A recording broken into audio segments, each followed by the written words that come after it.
후보자님, 제가 오전에 보여드렸던 헌법에 따른 대법원장 덕목 10가지 중에서 사법 독립하여 재판하는 부분에 관해서 질의하겠습니다. 저는 지명권자인 대통령으로부터 독립하여 재판하는 것이 매우 중요하다고 생각합니다. 후보자 작년에 대통령 취임식에 참석했지요. 예, 법원장 자격으로 당시에 참석했습니다. 대전고등법원장이었습니다. 예. 평일이었고요. 예, 대법원에서 자, 제가 질문합니다. 예.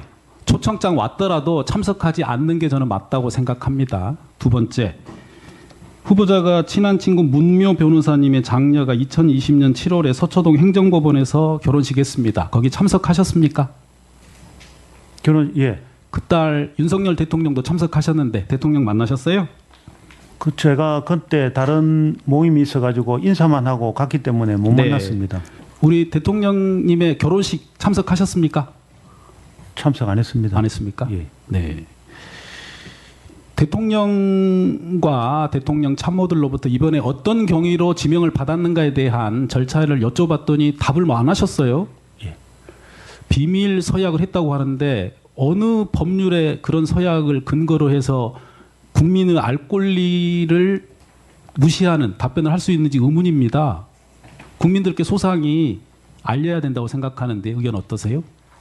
예, 저는 어쨌든지 제가 거기 심사를 받는 과정에서 그 서면에서 절대로 이걸 지켜야 된다라는 약속에 알겠습니다. 제가 서명을 했기 때문에 알겠습니다. 그 약속은 지키는 것이 바람직하다고 생각하고 있습니다. 알겠습니다. 우선 나중에 다시 여쭤보겠고요. 2005년도에 부시 대통령이 현 로버츠 대법원장을 지명하면서 두 양반이 같이 나와서 발표하는 게 있습니다. 그리고 트럼프 대통령이 대법관 후보를 2017년에 지명할 때도 나와서 당당하고 떳떳하게 얘기를 합니다. 우린 이런 대법원장 후보를 내가 면접을 보고 결정했다. 근데 우리는 알 수가 없어요. 두 분이 무슨 얘기를 했는지 무슨 약속을 했는지 알 길이 없고 믿어달라고만 합니다. 나중에 다시 여쭤보기로 하죠. 다음에는 덕목 관련해서 첫 번째 인권과 법치를 지켜내셨는지 관하여 질문하겠습니다. 후보자에 대한 서면 질문을 했더니 이런 답변이 하나 왔습니다. 법관 재직 동안 검사가 공소권을 남용하여 기소한 사건에서 이를 과감히 공소 기각한 적이 있는지 물었더니 제가 형사재판을 담당하는 사건에서 검사가 공소권을 남용한 사례를 특별하게 발견하지 못했다고 답했습니다. 맞습니까? 예, 그렇습니다. 대한민국 검찰이 그렇게 일 잘하고 인권을 보호하고 공소권을 잘 지키는 검찰이라고 생각하세요? 지금까지 33년 재판하시면서 제가 형사를 없었습니까? 예, 제가 형사를 젊은 시절에 형사를 조금 했고 그 다음에 거의 한 15년 이상을 형사 재판을 담당하지 않았습니다. 그 다음에 알겠습니다. 법원장을 마치고 고등법원에서 담당했기 때문에 그런 알겠습니다. 사안을 발견할 수 없었습니다. 알겠습니다. 우리 후보자가 말씀하신 PPT 화면 발음 한번 보죠. 2022년 12월에 후보자는 이런 기고를 하셨어요. 적어도 자유의 수호에 있어서 극단주의는 결코 악이 아니다. 자유의 수호. 이 자유는 어떤 자유를 말씀하세요? 저는 자유에 관해서는 어떤 자유를 구체적으로 해보십시오. 표현의 자유입니까? 언론 출판의 자유입니까? 집회의 자유입니까? 저는 모든 자유. 모든 자유. 예. 극단적으로. 예.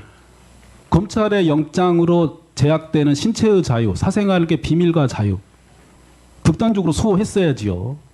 그런 예, 사례가 저는 없으신 것 같아요. 아닙니다. 있습니까? 예, 저는 제가 영장 전담을 할 때 네. 의료 공소권 남용 사례를 잘 못 보셨다면서요? 아니, 검찰의 공소권 남용 제가 그 기소된 사건에서는 전혀 없으셨어요? 예, 알겠습니다. 제 판단에는 없었습니다. 화면을 보시죠. 지금 우리 헌법은 이렇습니다. 국민이 헌법을 통해서 국가에게 인권 보호의 권한을 부여한 것입니다. 근데 국가는 다시 법률을 통해서 국민들께 법을 지키라고 하시는 거지요.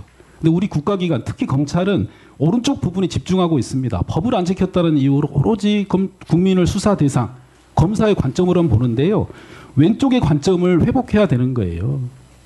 검찰의 잘못, 법원의 잘못, 그리고 국회의원과 대통령의 잘못은 헌법을 통해서 국민들께 심판받고 책임을 져야 되는 것입니다. 근데 후보자가 자유를 말씀하셨는데 이게 국민의 자유를 말씀하시는 건지 국가기관의 권한행사의 자유를 말씀하시는 게 의문이 들어서 말씀을 드렸는데요. 다음 화면 보겠습니다. 자, 자유에는 책임이 따른다고 말을 하면서 수많은 사건을 수사하고 재판을 하고 있습니다. 표현의 자유, 언론 출판의 자유, 집회 결사의 자유, 노동 상권에 대한 책임을 묻고 있습니다. 최근에도 방송사 압수수색도 하고요. 화면에다가 모 청문 대상자 얼굴 한번 잘못 나갔다고 압수수색을 하고 있습니다. 그렇다면 오른쪽으로 가볼게요. 재판하는데 오판을 했어요. 한 가정이 마비됩니다. 파괴되고요. 잘못된 수사, 기소한 검사들 얼마나 많습니까? 영장 청구되는데 발부되고 무죄 받았어요. 대통령이라고 다 민주적이고 헌법적으로 권한 행사합니까? 아니라는 수많은 견해가 있습니다. 이 책임을 묻는 게 더 크지 않나요?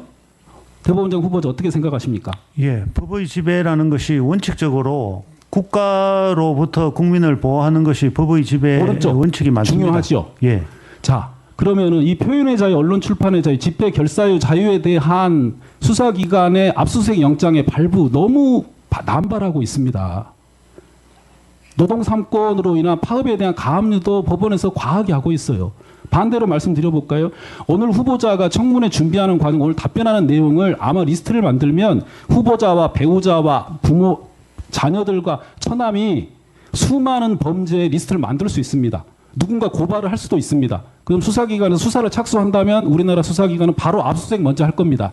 그런데 판사가 죄가 없으면 나중에 무죄로 밝혀지겠지 무슨 상관이 있겠어라고 발부를 해줍니다. 왜? 실체적 진실 발견이 중요하니까. 후보자 이런 영장 발부된다면 받아들일 수 있으시겠어요?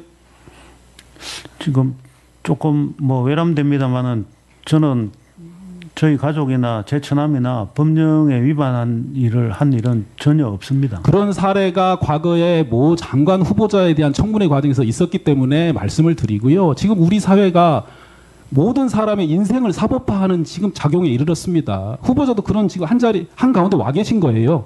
입장을 바꿔놓고 한번 생각해 보시기 바라고요. 나중에 이어서 질문하도록 하겠습니다.